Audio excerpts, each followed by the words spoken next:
What's up, y'all? How are you? I hope everyone's well. I got dressed today um, because I got to talk to some amazing people, and I felt like I should get cute for them.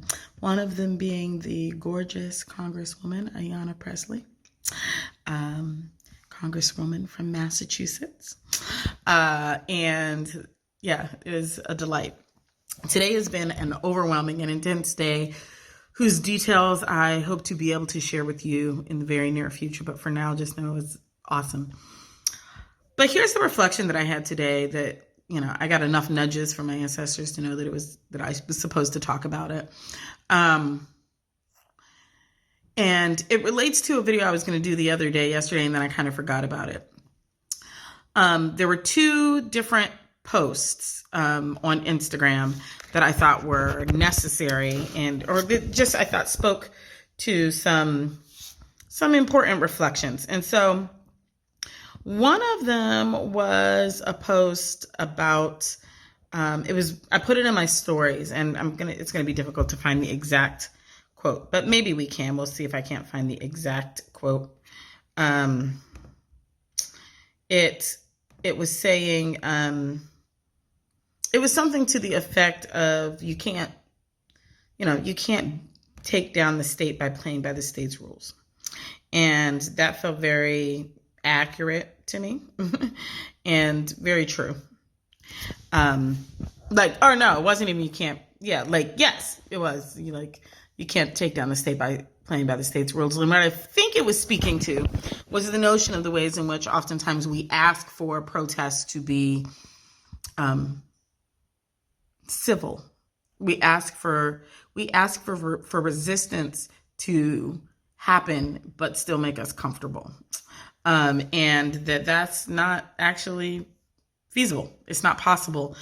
If you have to ask the state's permission, then you're definitely not disrupting the state, right? And that's oftentimes what happened, is that there's a way in which the state says, sure, you can protest. You got to get these permits. You're going to have these police. Yes, you can protest police brutality with the presence of police and a permitting system done by policing. Probably not actually disrupting the system in that way, right? So that's one thing to think about and consider. But because nuance is important, I'm going to bring in another perspective that I think is equally important to consider. Oh, I hit that light and gave y'all all the shine you could ever get. So hold that there. Hold that meme that I just mentioned there. And then I want to share with you an experience that I had today. So I'm in the middle of working on a bunch of different projects, all kinds of really cool and interesting things that all of a sudden now require the need of lawyers. And I feel a lot of ways about that. One of the things, I love the people that I'm working with. I love the lawyers that I'm working with. They're people that I have relationship with beyond the legal profession, which means that they're people that I trust. And I trust to hold my integrity, and I trust to be in their own. But in these conversations, what I discovered was there's an inherent distrust between all the parties. Everybody has an inherent distrust. And what I was like, we're not distrustful people. And I was like, but these are distrustful systems. That the operations of the state are designed to engender distrust.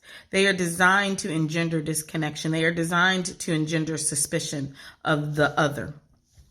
And so as soon as we enter into engagement that requires those systems, along comes our energy to meet and match those systems.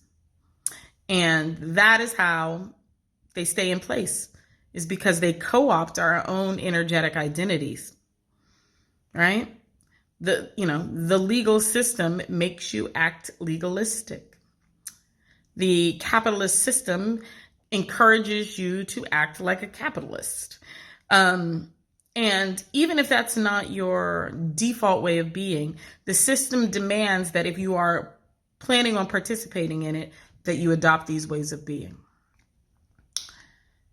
And I had this moment today where I said, no, like, I don't want to be that. I am not interested in being an energetic pawn for structural systems of oppression, even when that system looks like it's trying to benefit me. Even when the state is like, yes, we'll let you protest, here's your permit. You can do the thing if you engage us. You can do the thing if you decide to play by our rules. And that is the system as a whole.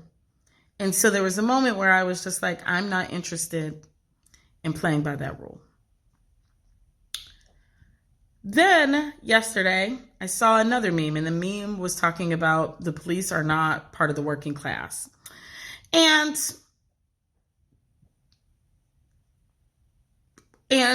they're not. Like, here's the complication. And actually, I think this is why sometimes our analyses become dogmatic and rigid in a way that doesn't actually allow for the nuance that exists in it. No, the function of policing lives within the ruling class. And it's a very interesting dynamic, right? Because, for the most part, they pay police officers the way they pay teachers, the way, like so, and then okay, later, depending on where you are, right? But, and so I would offer that police officers are part of the professional class. If we're talking about it in an academic or in a, in a class-based conversation, I would offer that they're part of the professional class. The issue is not that meme, because I found value in that reflection, right? Which is like, if your argument is around class solidarity, then it does not serve you to include the police. And I was like, word, I can hear that. The caption underneath it was the thing that disrupted me. And it was, the person was saying, like, I would rather see, police officers and their families starve than to benefit from the labor of, like the labor of workers' equality.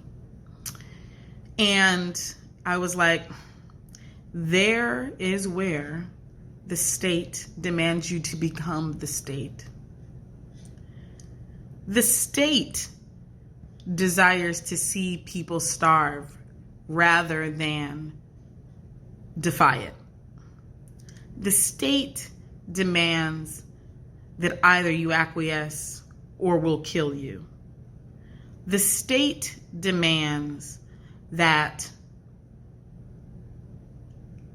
you see everyone else and all that are connected to them as an enemy of the state if they do not abide by their state's rules.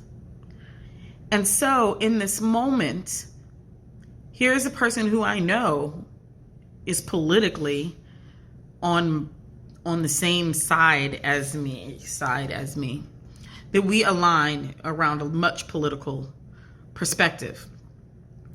And I have always said that I think the most brutal, vicious aspect of oppression is the way in which it steals our humanity. The way in which what it asks you to exchange for privilege and power is your humanity. And so at any point in our political journey that we find ourselves espousing the same tactics or wishing the same things on those who disagree with us that the state wishes on us, we might as well be getting a permit from the state. We might as well be signing up to become that which we say we disavow. And there's such a delicate nuance between critiquing every system, tearing down every system, and doing our damnedest to hold the humanity and possibility of transformation for each and every person in the purview of that system. And when I say in the purview of that system, I mean both as victims and as perpetrators, both as those who are harmed and those who are harmed. Because to do anything else is to just be the state. And that is not the pathway to liberation. Wishing you all lots and lots of love and lots of freedom.